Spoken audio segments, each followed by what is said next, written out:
ठीक है। Thank you. Lockdown खत्म ना होता तो कितना अच्छा होता। अब मैं आपके बिना कैसे रहूंगी? मैं भी तो अपनी बीवी को छोड़ के नहीं जाना चाहता, लेकिन क्या करूं, काम में जाना पड़ेगा ना। आई शपथ जल्दी आ जाऊंगा, ठीक है? शेखर। दादा। हाँ दादा। अरे वो तेरे दोस्त ने पैसा लिया था, उसका क्या हुआ? दादा वो लॉकडाउन की वजह से अभी तक लौटा नहीं पाया। मैं जल्दी से जल्दी उससे लेके दे देता हूँ। देख धंधा मंदा चल रहा है, ठीक है? उसको बोल जल्दी से जल्दी पैसा वापस चाहिए, मैं वापस आने तक। ठीक है दादा। और अपने वहिनी का ख्याल रखना। बाय। चलो बाय। वही मुझे एक थोड़ा ज़रूरी काम है, मैं शाम तक आ जाऊंगा।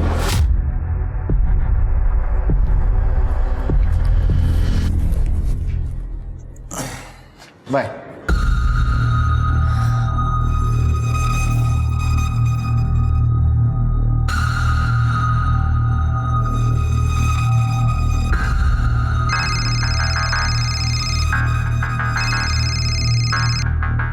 आशीष गया, अब तुम्हें कोई खतरा नहीं है।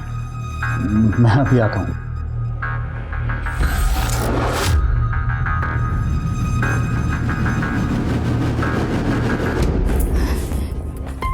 तुम्हें शर्म नहीं आती? मेरे भाई का घर तोड़ के क्या अपना घर बचा रहेगा? मैं तुम्हें मानसी बहनी के पास बिल्कुल जाने नहीं दूंगी। तू रोकेगी मुझे?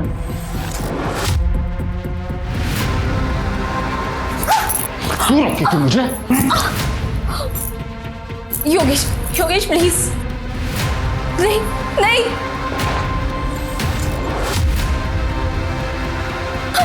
मुझे रोकेगी तू? हाँ? तू रोकेगी? योगेश नहीं प्लीज। क्या कर रहा है तू? खबरदार मेरी बहू पर हाथ उठाए तो फिर इसे कहो कि काम से काम रखे, वरना खाएगी। और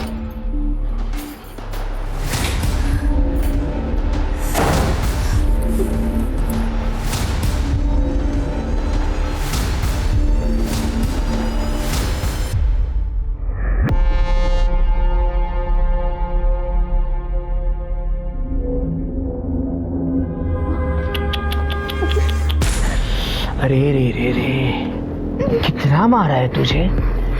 अच्छा, मैं ना मलहम लगा देता हूँ।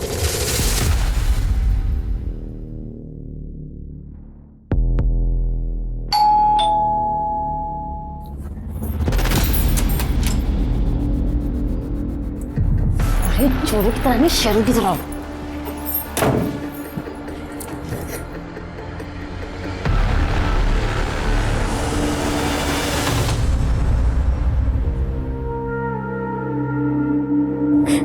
तब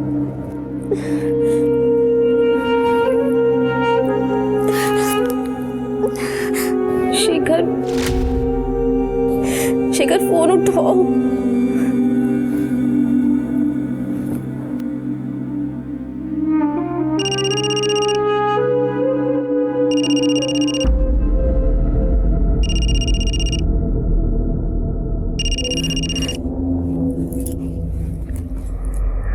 हेलो हेलो नम्रता, क्या क्या क्या हुआ? तुम रो क्यों रही हो? कुछ नहीं हुआ, मैं ठीक हूँ। मुझे कुछ ठीक नहीं लग रहा है, सच सच बताओ क्या हुआ है? सुधीर, योगेश फिर से मानसी वहिनी के पास चला गया। मेरी जिंदगी बर्बाद हो गई है। मुझे कुछ समझ में नहीं आ रहा, मैं क्या करूँ? तुम परेशान मत हो, मैं आ रहा हूँ तुमसे मिलने। नहीं नहीं सुधीर, तुम यहाँ मत आना, वरना किसी ने तुम्हें यहाँ पे देख लिया ना, मेरी परेशानियां और भी बढ़ जाएंगी। अरे मुझे कुछ नहीं सुनना। और सुनो, मैं तुम्हारे घर के पीछे आ रहा हूँ, तुम बाहर आ जाना मुझसे मिलने, ठीक है?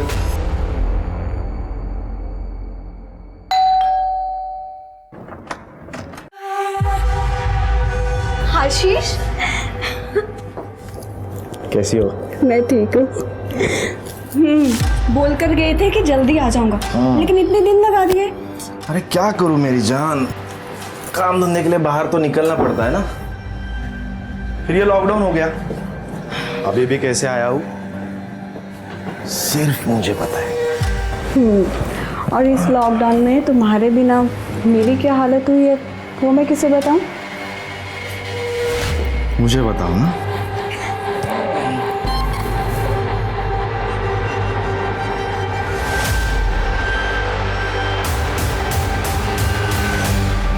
रिश्ता कोई भी हो, भरोसा और सुरक्षा का विश्वास ही उस रिश्ते को विश्वसनीय बनाता है। जहां ज्यादातर लोग अपने संबंधों को पूरी सच्चाई और ईमानदारी से निभाते हैं, तो वहीं अपने शातिरपने में माहिर कुछ लोग खुद को सबसे बड़ा हितैषी दिखाते तो हैं, लेकिन मौका मिलते ही भरोसा तोड़ने से नहीं चूकते। अब इस केस को ही ले लीजिए। पति पत्नी के रिश्ते में बंधे आशीष और मानसी ने एक दूसरे को अंधेरे में रखा।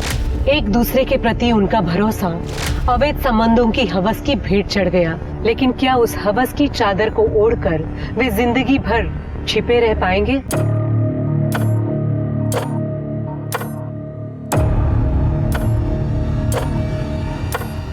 कितनी बेरहमी से मारा है तुम्हें।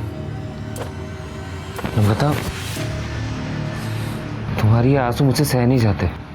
पर मैंने अब सहना सीख लिया है। इन्हीं आंसू के साथ जीना पड़ेगा मुझे। मैं अपने पति को अपनी भाभी के पास जाने से रोक नहीं सकती, और रोका तो उसने मुझे एक पति जो अपनी पत्नी की बिल्कुल इज्जत नहीं करता, और दूसरा मेरा ससुर जो मेरी इज्जत के पीछे पड़ा हुआ है। एक चोट देता है और दूसरा मरहम लगाने पहुंच जाता है, यहाँ वहां छूता है मुझे। तो तुम चुप क्यों हो? हाँ, अपने भाइयों से बात क्यों नहीं करती? मैंने आशीष दादा को बताया था, पर उन्हें मेरी बातों पर भरोसा ही नहीं है। उन्हें तो बस अपनी बीवी पे भरोसा है। और दूसरा शेखर जो मेरा फोन ही नहीं उठाता। सब अपने अपने लाइफ में बिजी है। किसी को परवाह ही नहीं है कि उनकी बहन की जिंदगी में क्या होता है। नम्रता, सुनो, तुम चिंता मत करो। देखो, मैं तुम्हारा सबसे अच्छा दोस्त हूँ। इस सिचुएशन में मुझसे जो कुछ भी होगा मैं करूँगा।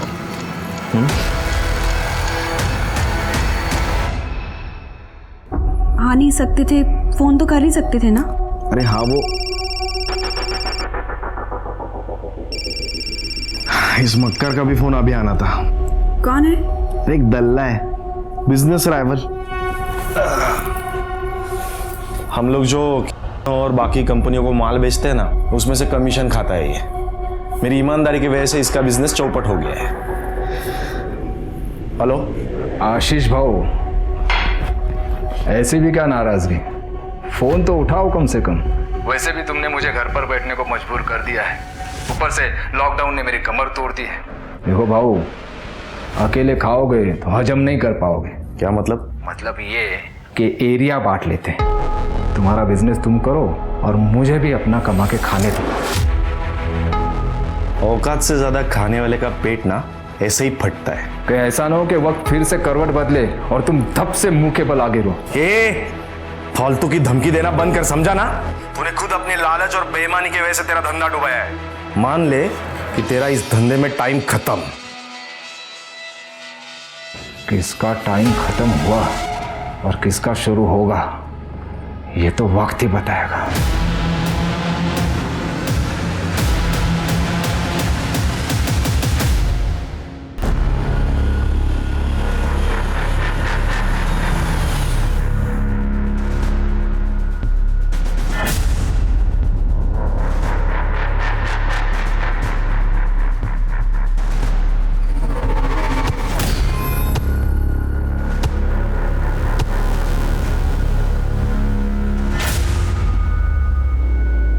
लो, तुम मिठाई खाओ। मिठाई? क्या महेश, तूने खरीदे हुए शेयर्स की हालत क्या देखा ना बाजार में? सब गिर रहे हैं और तू मिठाई खिला रहे। केदार भाऊ, मेरी कुंडली से शनि की 7.5 हमेशा के लिए दूर हो गई है। अब मैं अपना पुराना बिजनेस फिर से शुरू करने जा रहा हूँ। तुम मिठाई खाओ, मिठाई खाओ। ठीक है ठीक है। और रही बात शेयर्स की, तो तुम्हारे खरीदे हुए शेयर्स तो बड़ा उछाल मार रहे हैं। केदार भाऊ, तुम्हारी जिंदगी में कोई उछाल नहीं आ रहा। महेश, मेरी जिंदगी में बहुत जल्द उछाल आने वाला है।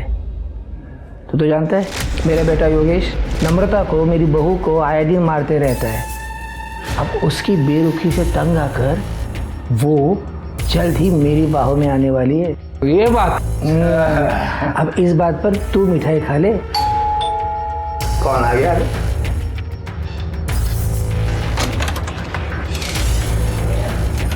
महेश कुलकर्णी। हाँ मैं संजय, वो शेयर मार्केट में इन्वेस्टमेंट की बात करना चाहता हूँ। हाँ हाँ, आइए आइए।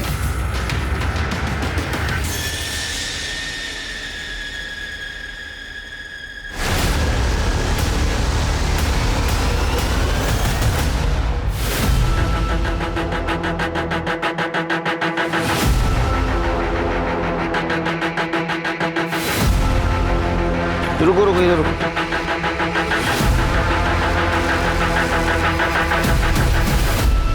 ये तो मेल बॉडी है, लेकिन कमाल है, मेल बॉडी होके बिना कपड़ों की। हो सकता है इसका गला दबा कर मारा हो इसे।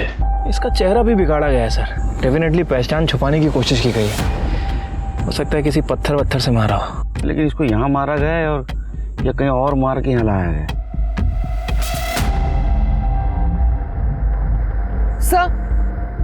सर ये कच्ची सड़क आगे तक जाती है, शायद कोई गाड़ी आके ये लाश फेंक के यहीं से गई होगी।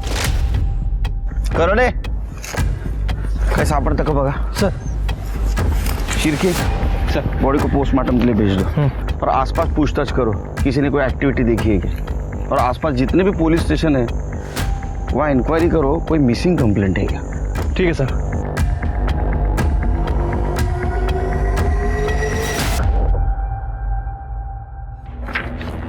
सर, आपका शक सही निकला। गला दबाकर ही मारा गया था और उसके बाद उसका चेहरा बिगाड़कर उसकी पहचान छुपाने की कोशिश की गई है। ये देखिए, पीएम रिपोर्ट में मेंशन है कि उसकी मौत 29 जून को दिन में 11:30 से 12:30 के बीच में हुई है। और सर उसके पहले उसके साथ सेक्सुअल एक्टिविटीज़ भी हुई हैं। कहीं औरत के चक्कर में तो ये मर्डर नहीं हुआ? सर लग तो ऐसा ही रहा है। सर बॉडी की डिटेल से कोई मिसिंग कंप्लेंट मैच नहीं हुई है और जहाँ ये लाश मिली वहाँ रोड के अलावा और कोई आबादी नहीं है, इसलिए कोई डिटेल्स नहीं मिल पाई। ठीक है, इस मर्डर केस की इन्वेस्टिगेशन शुरू कर दो और फोटोग्राफ आसपास के पुलिस स्टेशन में सर्कुलेट कर दो और बॉडी का डीएनए टेस्ट भी करवाओ। ठीक है सर।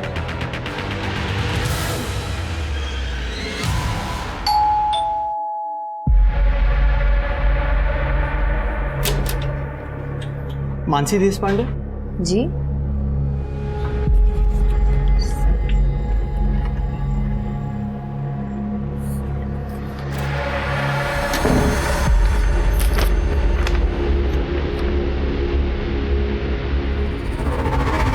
क्या? आशीष का डेथ सर्टिफिकेट? हे भगवान, ये क्या हो गया? आशीष वही क्या है?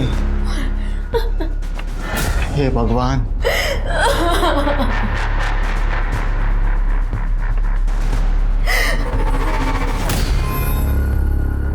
फाइनली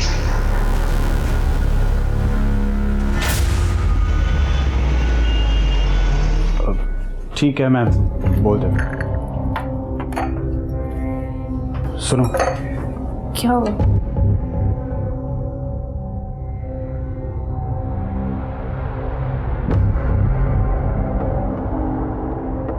आशीष दादा नहीं रहे अब। कोरोना से उनकी डेथ हो गई है। क्या? ऐसा नहीं हो सकता।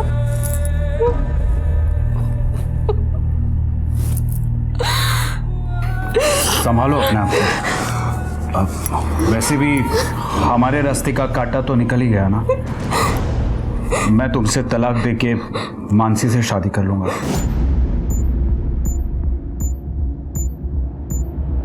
तुम्हें जरा सी भी शर्म नहीं आती ना? ऐसा क्यों कर रहे हो तुम मेरे साथ?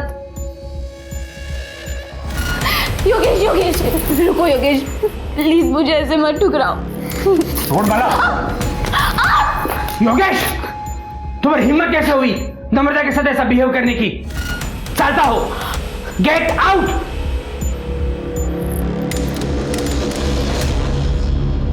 नम्रता उठ जा। अरे उठ उठ उठ। देख, तो चिंता क्यों करती है तू? छोड़ो मुझे, मुझे ये सब अच्छा नहीं लगता। नौटंकी नहीं करना मेरे साथ। तू जानती है ना, एक मैं ही हूं जिसे तुम्हारी जवानी से लगाव है। चिंता मत कर, मैं योगेश को बोल दूंगा, वो तुम्हें तलाक नहीं देगा। करने दो उसे जो करना है वो, और मुझे जो करना है वो मैं करूँगा।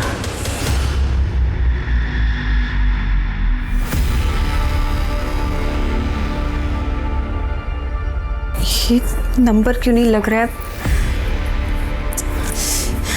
ये आशीष का नंबर कई हफ्तों से स्विच ऑफ क्यों आ रहा है? सब कुछ ठीक हो बस।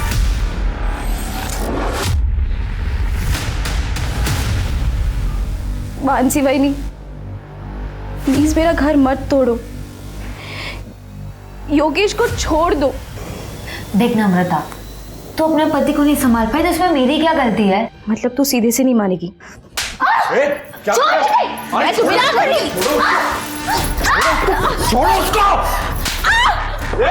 अगर एक बार तूने और हाथ लगाया ना तो तू जिंदा नहीं रहेगी।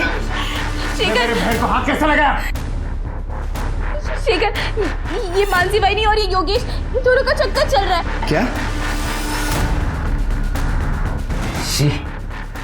सोचा भी नहीं था तुम लोग इतना गिर सकते हो। मानसी बहनी, अरे थोड़ी तो शर्म करो। आशीष दादा जाने के बाद तुम लोग तो खुलेआम रंगरलिया मनाने लगे। नम्रता, तू कायजे नको करो। मेरे जीते जी मैं ये होने नहीं दूंगा। सर, हमारे पारिवारिक प्रॉपर्टी का बंटवारा करना है। प्रॉपर्टी में कितने बंटवारे? जी, ये मेरे बड़े भाई का डेथ सर्टिफिकेट है। अभी हाल ही में उनकी कोरोना से डेथ हुई है। उनकी एक बीवी है मानसी, और मेरी छोटी बहन है नम्रता। इन दोनों का हक बनता है। ऐसा कोई तरीका है जिसे ये मानसी को इस प्रॉपर्टी में से कुछ भी ना मिले? इसलिए हमें ये प्रूव करना होगा कि लीगली वो तुम्हारे भाई की वाइफ है ही नहीं, और दूसरी बात, वो किसी और से शादी कर ले तो उन्हें प्रॉपर्टी का कोई भी हिस्सा नहीं मिल सकता। जी, थैंक यू।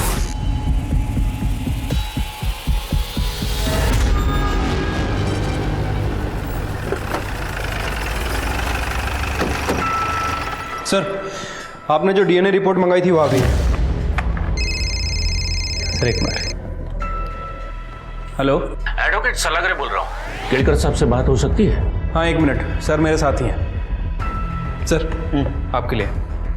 हेलो। हाँ नमस्कार केड़कर साहब, एडवोकेट सलागरे बोलते हैं। हाँ नमस्कार सर, बोला बोला। अभी शेखर नाम का लड़का आया था मेरे पास प्रॉपर्टी के बंटवारे का केस लेकर। उसके भाई की डेथ हुई है। सर्टिफिकेट में death of cause is corona ऐसे लिखा है। ये सर्टिफिकेट मुझे नकली लग रहा है। अच्छा, एक काम करना सर, लग रहा है सर, वो सर्टिफिकेट और वो आदमी की डिटेल्स शिरके के मोबाइल पे सेंड कर दो। सर भेज देता हूँ मैं। Okay, thank you. आया? हाँ सर, आ गया। एक काम करो, ये स्वाति को फॉरवर्ड कर दो, और स्वाति को बोलो पता करे ये फेक है और ओरिजिनल। सर। सॉरी मानसी भाभी, उस दिन मैं कुछ ज़्यादा ही बोल गया। अगर योगेश को ही नम्रता के साथ नहीं रहना है तो मैं क्यों कुछ ज़बरदस्ती करूं? और आप दोनों को भी शादी करनी है तो मुझे कोई प्रॉब्लम नहीं है। अगर आपको कोई भी हेल्प लगे तो आप मुझे बोल सकते हैं, लेकिन वही नहीं, मैं चाहता हूं कि दादा के बाद उसकी प्रॉपर्टी का हकदार सिर्फ मैं रहूँगा। ठीक है शेखर, वैसे भी तुम्हारी प्रॉपर्टी में मेरी कोई दिलचस्पी नहीं है। मुझे तो सिर्फ योगेश चाहिए। मैं अपनी दुनिया बसाना चाहती हूँ योगेश के साथ।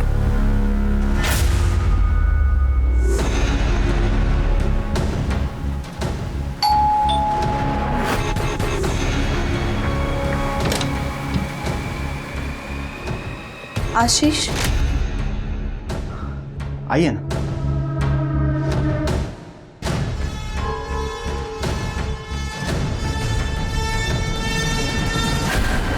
लेकिन आप कौन? मैं आशीष की वाइफ कविता। क्या क्या क्या झूठ बोल रही है आप? आशीष दादा की वाइफ तो ये है मानसी। ये आप क्या कह रहे हैं? आशीष की वाइफ मैं हूँ कविता। अगर आपको विश्वास नहीं होता ना, ये मैरिज सर्टिफिकेट देखिए।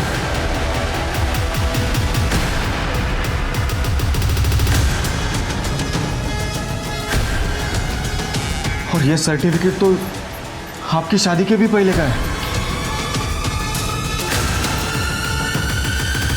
आप आशीष को बुलाइए, आपको सब कुछ पता चल जाएगा।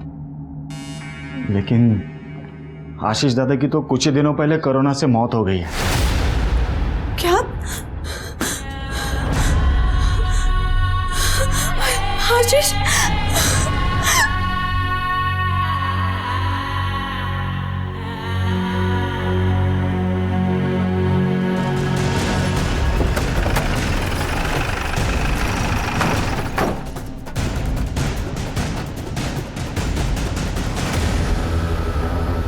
आप में से शेखर कौन है? सर शेखर मैं हूँ। आपके भाई की कोरोना से मौत हुई, आपको कैसे पता चला? जो सर्टिफिकेट आपने लॉयर को सबमिट किया था, कहाँ से मिला था आपको? सर वो सर्टिफिकेट तो कुरियर से आया था। हाँ सर, कुरियर तो मैंने खुद रिसीव किया था। देखो, ये यही था। हाँ सर, सर्टिफिकेट तो यही था। ये फेक है क्या? मैं जानती थी यहाँ कुछ ना कुछ तो गलत हो रहा है। मैं आशीष की वाइफ कविता, लेकिन यहाँ आकर पता चला तो ये कि आशीष की बीवी बनी बैठी है। ज्यादा कुछ बुरा ना, तेरा मुंह तोड़ दूंगी मैं। काम कर रहा हूँ। अब आशीष से आखिरी बार कब मिली थी? सर वो 22 जून तक तो यही थे, उसी दिन वो गए थे। हाँ सर, उसी दिन वो मेरे पास भी आए थे। एक हफ्ते के बाद 29 जून को वो बिजनेस टूर के लिए निकल गए थे। अब कभी लंबा इंतजार मत करवाना, और अगर जल्दी नहीं आए ना तुम तो मैं वहाँ पर आ जाऊंगी। चिंता मत करो, हफ्ते 10 दिन में वापस आ जाऊंगा। यार कैब बुक करना भूल गया मैं। तुम पहले कैब बुक कर लो। नहीं यार, लेट हो जाएगा। मैं एक काम करता हूँ, बाप्पा चौक में जाके कैब ले लेता हूँ।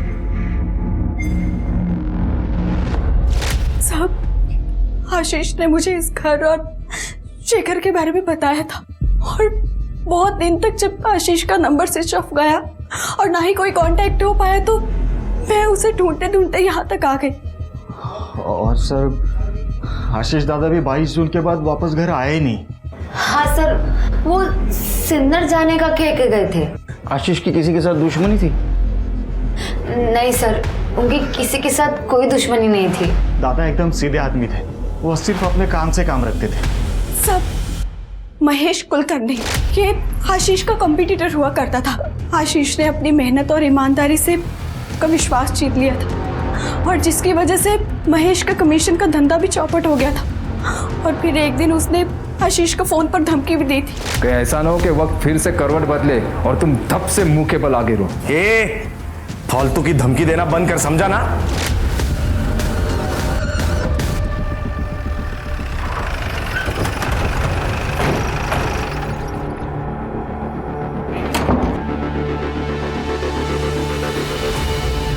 परेशान हो गए हमको देख के? नहीं सर, ऐसी कोई बात नहीं है, बताइए मैं क्या कर सकता हूँ। आशीष की वाइफ कह रही थी कि तुमने उसे कुछ धमकाया बिजनेस के सिलसिले में। सर बिजनेस में ये सब होते रहता है। आशीष ने मेरा धंधा चौपट कर दिया था तो गुस्सा तो आएगा ही, फिर भी मैंने समझौते के लिए उसे फ़ोन किया था सर। हाँ उस वक्त थोड़ी बहसबाजी हुई थी बस, बाकी मैं कुछ नहीं जानता सर। नहीं, कुछ जानते हो तो अभी बता दो, क्योंकि हम अगर जानने की कोशिश करेंगे तो बताने के लायक नहीं रहोगे। मैं सच कह रहा हूँ सर, मैं कुछ नहीं जानता।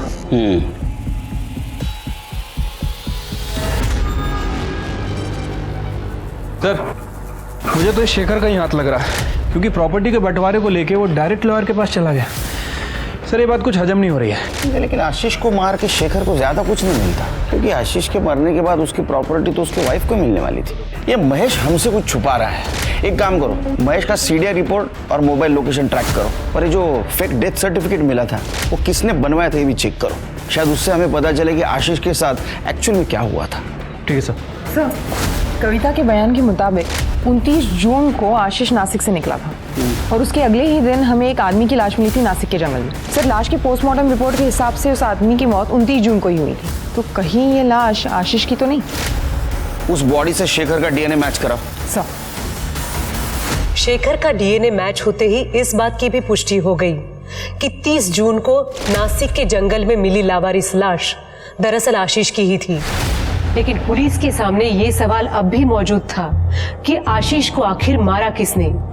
आशीष की फोन लोकेशन और कॉल रिकॉर्ड से भी कोई खास सबूत हाथ नहीं लगा। पुलिस का शक आशीष के बिजनेस राइवल महेश कुलकर्णी पर जाकर ठहर रहा था। दूसरी तरफ पहले ही अपने पति से मिले धोखे से दुखी नम्रता अपने भाई शेखर के विश्वासघात से हिल गई थी, जो योगेश की शादी मानसी से करवाने की हिमायत कर रहा था। मानसी तो पहले से ऐसी थी, मगर अब तो शेखर भी। मानसी और योगेश को जो करना है वो करेंगे नम्रता, लेकिन अब जब शेखर भी इस गंदे खेल में शामिल हो गया है, मुझे लगता है तुम्हें यहाँ से कहीं दूर चले जाना चाहिए, नहीं तो तुम्हारी जान को खतरा हो सकता है। पर मैं जाऊंगी कहाँ? मैं तुम्हें कहीं एक सुरक्षित जगह पे लेके जा सकता हूँ, अगर तुम्हें मुझ पे भरोसा है तो। कैसी बात कर रहे हो सुधीर? एक तुम ही तो जिस पर मेरा भरोसा बचा है। ठीक है, कल मैं आता हूँ तुम्हें लेने, तैयार रहना। संजय जी, मैंने आपके लिए कुछ अच्छी कंपनी के शेयर सिलेक्ट किए हैं, अगर इन्वेस्ट करना हो तो पैसे लेके आ जाइए। महेश जी, एक्चुअली क्या है, वो जो शेयर्स के लिए पैसा रखा था ना, वो कहीं और खर्च हो गया। अब इंतज़ाम करने को कम से कम 1 हफ्ता लग जाएगा। कोई बात नहीं, जब इंतज़ाम हो जाए तो बता दीजिएगा। जी।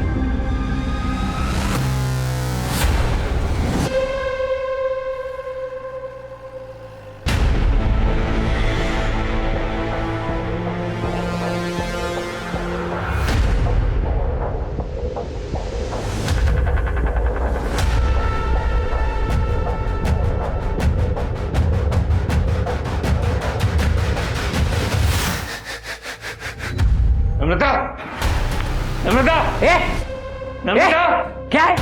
कहाँ घुस रहा है तू? कहाँ घुस रहा है तू? नम्रता का है? मुझे क्या पता, कल रात से घर पर नहीं है वो। तुम्हें पता होगा ना, तू तो आशिक है उसका।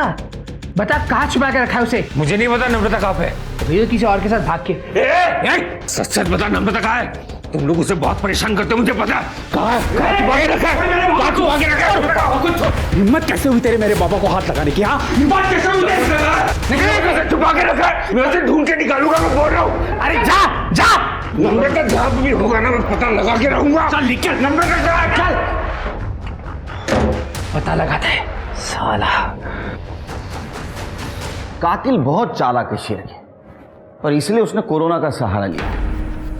लेकिन सबसे बड़ा सवाल यह है कि आशीष को कहाँ मारा गया, क्योंकि कविता के बयान और आशीष के कॉल डिटेल्स के मुताबिक वो घर से 11 बजे निकला था और उसकी मौत 11:30 से 12:30 के बीच में।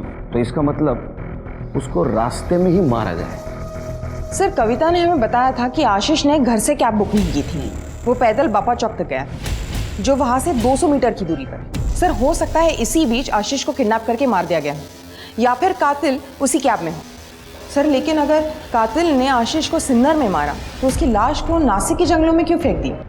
जाहिर सी बात है स्वाति, कातिल नहीं चाहता था कि वो लाश आसानी से किसी को मिले, इसलिए उसने जंगल में उस बॉडी को डंप किया। अरे कहाँ जा रहे हैं? चल से बात कर।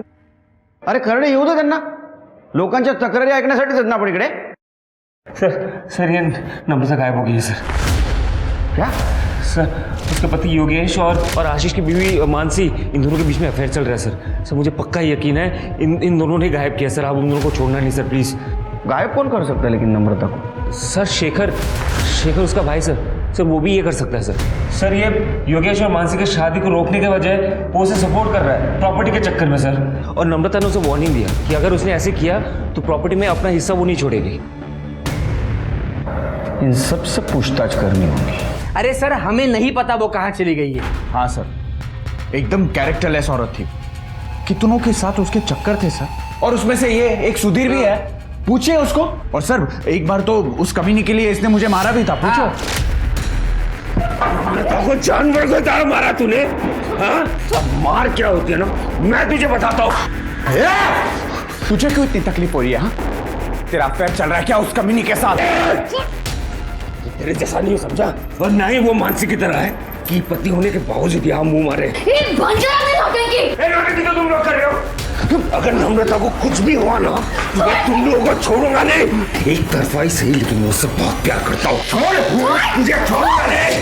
अरे सर ये झूठ बोल रहे हैं, उसका कोई चक्कर किसी के साथ नहीं चल रहा था। हाँ मैं मानता हूँ कि मेरा एक तरफा प्यार था उसके लिए, हम दोनों बहुत अच्छे दोस्त थे सर, इसलिए उसने मुझे सब कुछ बताया कि कैसे वो उसे मारता था और इसका ये बाप उसे मलहम लगाने चक्कर में उसको मोलेस्ट करता था सर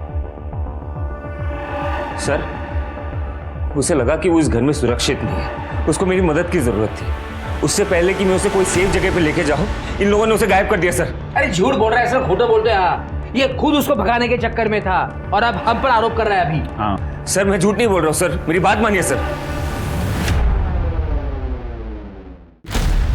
आप मुझ पर कैसे इल्ज़ाम लगा सकते हैं सर? आशीष को ढूंढने के लिए आई हूँ मैं यहाँ। और तू, तेरा भाई मरा नहीं और तू वकील के पास चला गया, अजीब नहीं लगता तुझे? सबसे ज्यादा शक ना तुम दोनों के ऊपर है।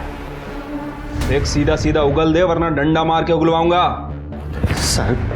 सर मैंने कुछ नहीं किया, मुझे सच में कुछ पता नहीं। सर हमें जितना पता था आपको बता तो दिया। वो सर्टिफिकेट भी कोरियर से आया था।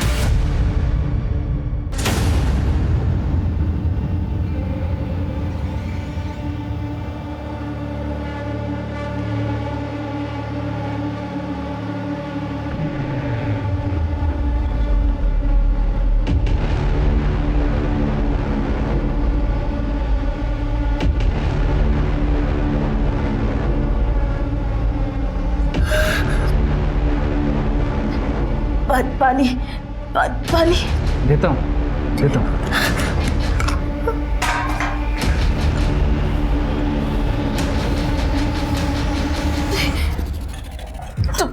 तुम मेरे साथ ये सब क्यों कर रहे? प्लीज प्लीज जाने दो मुझे। जाएगी ना? प्लीज जाएगी, बाहर जाएगी तू, पहले तेरी जान जाएगी। तेरे भाई ने मुझे डुबाने के लिए जितने पत्थर मेरे गले में बांधे थे ना, उन सबका गिन गिन के बदला लेना है मुझे। नहीं नहीं प्लीज नहीं। ए, चुप।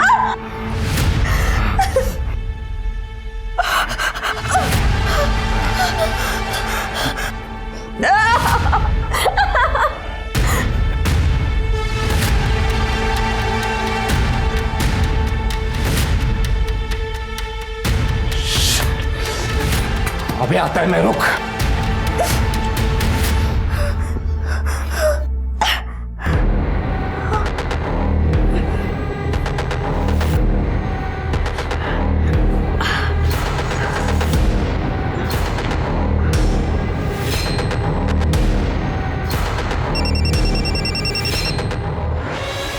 Hello hello hello Sudhir.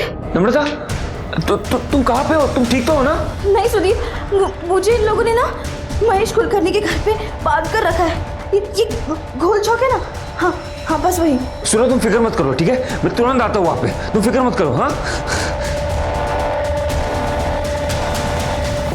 Sir, अभी तक इस नम्रता की सीडीआर से कुछ खास पता नहीं चला। 31 जुलाई से इसका फ़ोन स्विच ऑफ है और अभी तक स्विच ऑफ ही है। सर, हो सकता है कि नम्रता अपने हस्बैंड के साथ घर से भागी हो या फिर कोई उसे ज़बरदस्ती करके ले गया हो सकता है कि मानसी और योगेश भी इसमें इन्वॉल्व हो। अरे शेखर? हाँ सर, इस शेखर को भी इग्नोर नहीं कर सकते हैं क्योंकि वो प्रॉपर्टी के लिए कुछ भी कर सकता है। और हमें सुधीर ने बताया था कि नम्रता अपना हिस्सा शेखर से मांग रही थी। सर वो नम्रता का पता चल गया सर। उसने मुझे 1 घंटे पहले फ़ोन किया था। उन लोगों ने उसे गोल चौक में किसी महेश कुलकर्णी के घर पे बंद करके रखा है सर। मैं वहाँ पे गया था लेकिन वहाँ पे कोई था नहीं। इस केस में महेश कुलकर्णी का नाम बार बार आ रहा है। कहीं आशीष और उसके बहन से बदला लेने का मामला तो नहीं? एक काम करो, सुधीर को जिस नंबर से कॉल आया था उसके डिटेल्स निकालो। इस महेश कुलकर्णी को जल्द से जल्द पकड़ना होगा। चलो।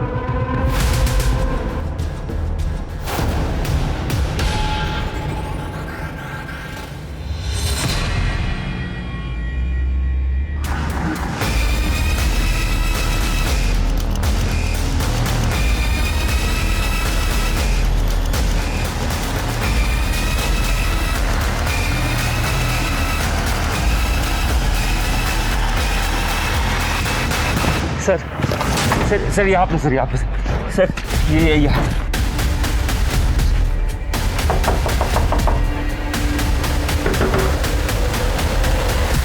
मैं जब आया था तब बंद था सर।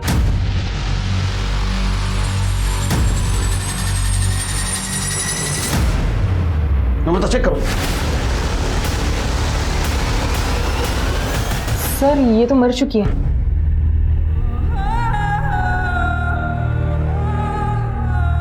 और सर ये देखिए, गले पे रस्सी के निशान, शायद रस्सी से गला घोट के मारा गया इसे।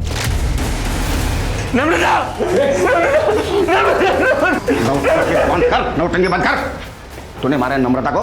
तो एक तरफा प्यार करता था ना उससे। तूने बोला था दरवाजा बंद है, दरवाजा खुला था। सर मैं जब आया था सर तब अंदर से दरवाजा बंद था सर। यकीन कीजिए सर, मैं झूठ नहीं बोल रहा हूँ सर। नम्रता,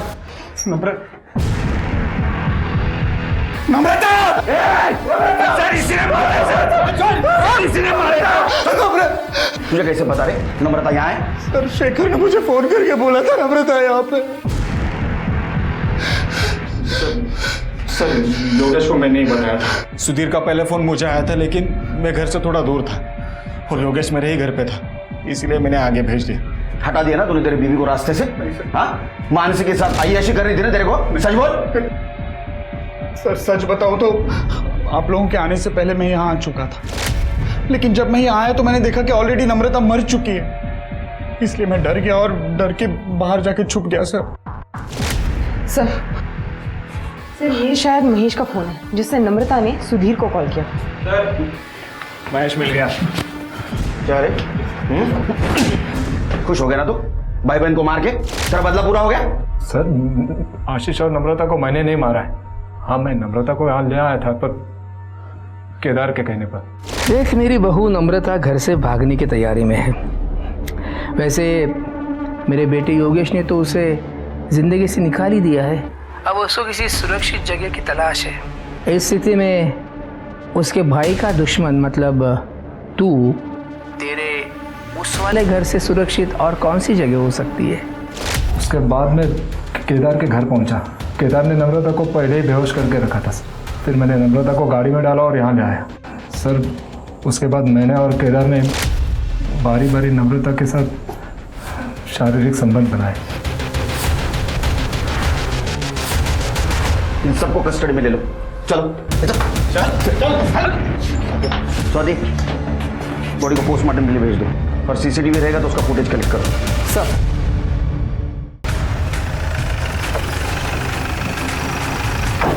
अरे साहब, वो महेश झूठ बोल रहा है। एक नंबर का ठगी इंसान है वो। हमेशा औरतों के पीछे पड़ा रहता है। हमारे घर में आता जाता रहता था। और आपको बताया था मैंने, नम्रता हमारी बहू, उसका चाल चलन ठीक नहीं था। इतनी सफाई देने की जरूरत नहीं, सबका कैरेक्टर सर्टिफिकेट है मेरे पास। कोई सबूत है आपके पास? आएगा। जिस दिन मेरे हाथ सबूत आएगा, मेरा हाथ चलेगा, फिर तेरे हाथ कुछ नहीं रहेगा। ये केदार का सीमेंट सैंपल कलेक्ट करो और क्राइम सीन पे जो कंडोम मिले उससे मैच करवाओ। सर नम्रता की पीएम रिपोर्ट। सर नम्रता की मौत गला घोटने की वजह से हुई है। इसके गले पे रस्सी और कुछ ट्रेसेस भी मिले हुए हैं। इसके अलावा बॉडी पे कहीं कोई स्ट्रगल के निशान नहीं है और मौत 11 से 12 के बीच में हुई है। CCTV footage? नहीं सर, वहाँ कोई सीसीटीवी कैमरा नहीं है। बात समझ में नहीं आ रही शिरके। ये नम्रता ने सुधीर को कॉल किया, सुधीर ने शेखर को कॉल किया, शेखर वहां तुरंत नहीं पहुंच पाया इसलिए उसने योगेश को कॉल किया। सब लोग वहां थे, तो कातिल कौन है? सर ये महेश के मुताबिक केदार को पता था कि नम्रता कहाँ है, लेकिन इस वक्त ये दोनों मर्डर से भी इनकार कर रहे हैं। नहीं शिरके, मुझे किसी पे भरोसा नहीं, क्योंकि आशीष और नम्रता दोनों का मर्डर सेम तरीके से हुआ है। तो हो सकता है इनका कातिल भी एक हो। सर हमें शेखर ने बताया था जब उसने योगेश को कॉल किया था तब वो आशीष के घर पे ही था। हो सकता है मानसी या कविता ने उनकी बात सुन ली हो। और वैसे कविता पर शक करने के लिए बहुत सारे रीजंस हैं। आशीष के मरने के बाद वो उसकी लीगल वाइफ है, तो शेखर जैसे ही प्रॉपर्टी पर उसका इक्वल दावा बनता है। सर मैंने नम्रता को नहीं मारा है। और सर मैं भी इस बारे में कुछ नहीं जानती हूँ। उस दिन नेटवर्क इशू होने की वजह से योगेश बाहर गया था सुधीर से बात करने के लिए, और जब योगेश अंदर आया तो उसने मानसी को बताया और मानसी ने मुझे बताया कि किसी ने नम्रता का किडनैप कर लिया है। हाँ सर, ये सही कह रही है।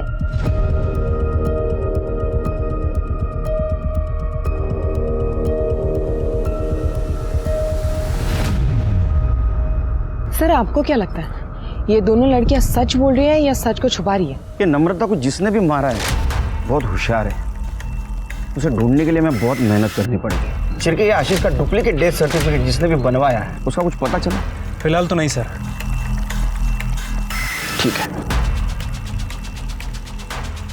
शिरके, तुमने एक चीज पॉइंट आउट की, खिड़की के बाहर 2 रस्सी के टुकड़े लटक रहे थे और बीच का हिस्सा गायब था।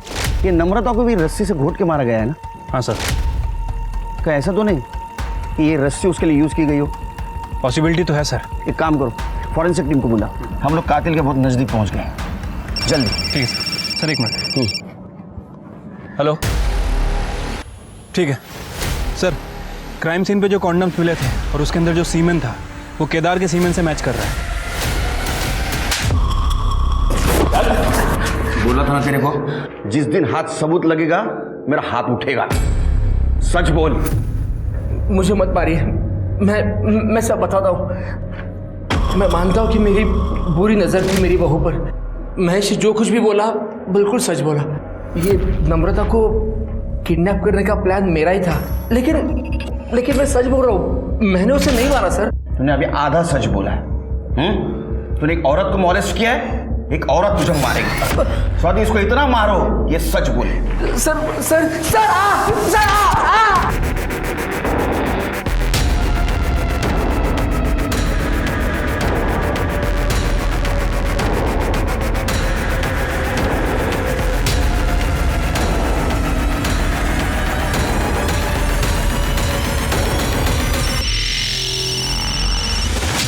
हेलो। कविता किसी को तो मिलने आई है, पर मैं देख नहीं पाया वो किससे मिलने आई है। ठीक है, वो बाहर आने तक वहीं रुको, और अगर पता ना चले वो कौन है तो किसी बहाने से अंदर चली जाना। Okay madam.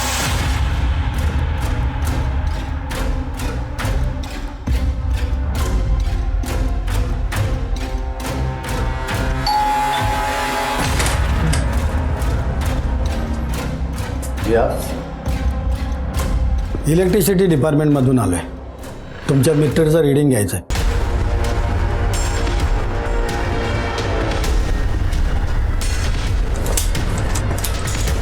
सर तुमचं मीटर फॉल्टी आहे, एक आठवड्यामध्ये तुम्हाला नवीन मीटर दिलं जाईल, पण मालकाचा आम्हाला एक फोटो लागेल। लेकिन मेरे पास में फ़ोटो नहीं है सर, ती आमच्याकडे सुविधा आहे, तुम्ही जरा मास्क खाली करा। सर ये वो आदमी है जिसे कविता मिलने गई थी। इसकी कुंडली निकालो। सब। अब मेरे रास्ते में सिर्फ एक ही रोड़ा बचा है, और वो भी अपनी जगह पे पहुंच गया तो फिर सब कुछ अपना, ना कोई रोक टोक, सिर्फ मौज ही मौज। ठीक है सर, कविता जिस आदमी से मिलने गई थी उसकी डिटेल्स निकालिए। वो कविता का ही मामा है, संजय, इसी शहर में रहता है। सर आशीष का जिसने फेक डेथ सर्टिफिकेट बनाया था उसका पता चल गया, ये उसका फोटो है। करडे ने जो फोटो भेजे तो दिखा। सब। ये दोनों फोटो तो एक ही आदमी के हैं।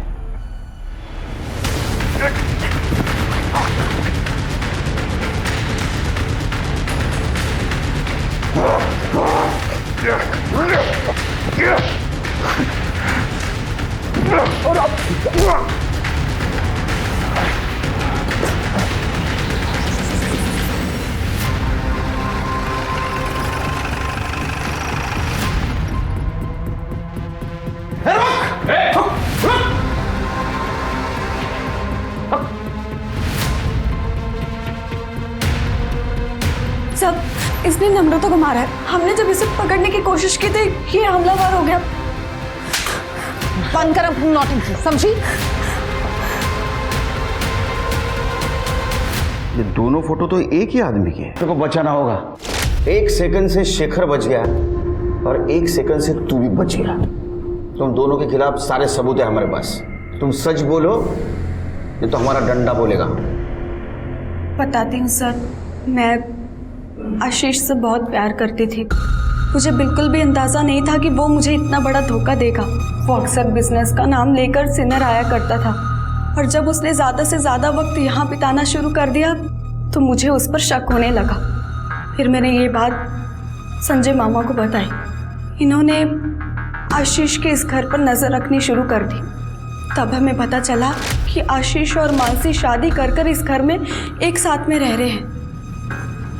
तब मुझसे ये बात बर्दाश्त नहीं हुई सर।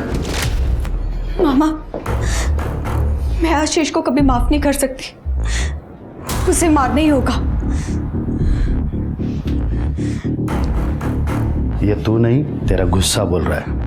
नहीं मामा, ये मेरा आखिरी फैसला है। सही मौका आने दो। उसे मारने के लिए इस घर से अच्छी जगह कोई नहीं हो सकती। Surprise is ready. उठो।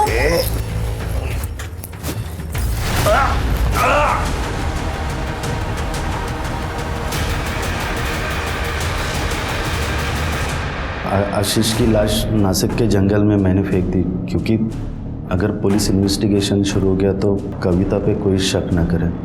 और उसका चेहरा कुचल दिया। कोरोना की कहानी इसलिए बनाई क्योंकि लाश न मिलने की बात छिपी रही। साहब, अभी कोरोना से इतने लोग मर रहे तो हमें लगा कि ये आशीष की मौत भी छिप जाएगी और कविता आशीष की प्रॉपर्टी पे ऐश करेगी। लेकिन साहब, जब हम यहाँ आए तो हमें पता चला कि ये आशीष की तो बहुत सारी प्रॉपर्टी है। फिर हमने सोचा साहब, ये प्रॉपर्टी के जितने भी दावेदार हैं उनको सबको एक एक करके रास्ते से हटा देंगे। कि नम्रता के बारे में कैसे पता चला? वो मैं इनके घर पे नज़र रख रहा था ना साहब, तो वो शेखर ने योगेश को फ़ोन करके नम्रता के किडनैप होने की बात बोली, तो वो बात मैंने सुन ली क्योंकि मैं वहीं पे छुप के खड़ा था। गोल चौके के पास। और क्या नाम बताया? महेश कुलकर्णी। पक्का नम्रता वहाँ मिलेगी?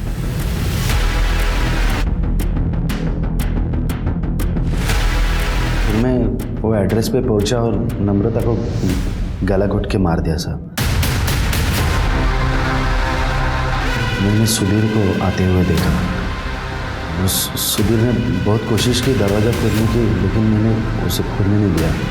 फिर सुधीर वहाँ से चला गया, फिर मैं भी वहाँ से चला गया साहब। नम्रता के बाद सिर्फ अभी शेखर बचा था, उसे मारने ही वाले थे साहब, पकड़े गए। तुम्हें पता है लालच और बेवकूफ़ी में तुमने कितनी लोगों की जिंदगियां बर्बाद कर दी? आप दोनों को तो मौत से भी बदतर शिक्षा होनी चाहिए। रिश्ता कोई भी हो, उसमें प्यार और अपनेपन की नमी बनाए रखकर ही लंबे समय तक साथ चला जा सकता है। और इतना जरूर ध्यान दें कि भरोसा कतई टूट ना पाए, वरना परिणाम के तौर पर कोई न कोई दुर्घटना जरूर होकर रहेगी। अब मैं सोनाली कुलकर्णी आपसे विदा लेती हूँ। फिर मिलेंगे एक नए केस के साथ क्राइम पेट्रोल सतर्क जस्टिस रीलोडेड में। तब तक अपना और अपने परिवार का ख्याल रखिए। आप जानते हैं हम सब एक मुश्किल दौर से गुजर रहे हैं। कृपया मास्क पहने, सैनिटाइजर का इस्तेमाल करें और उचित दूरी बनाए रखें। देखते रहिए क्राइम पेट्रोल सतर्क। जय हिंद।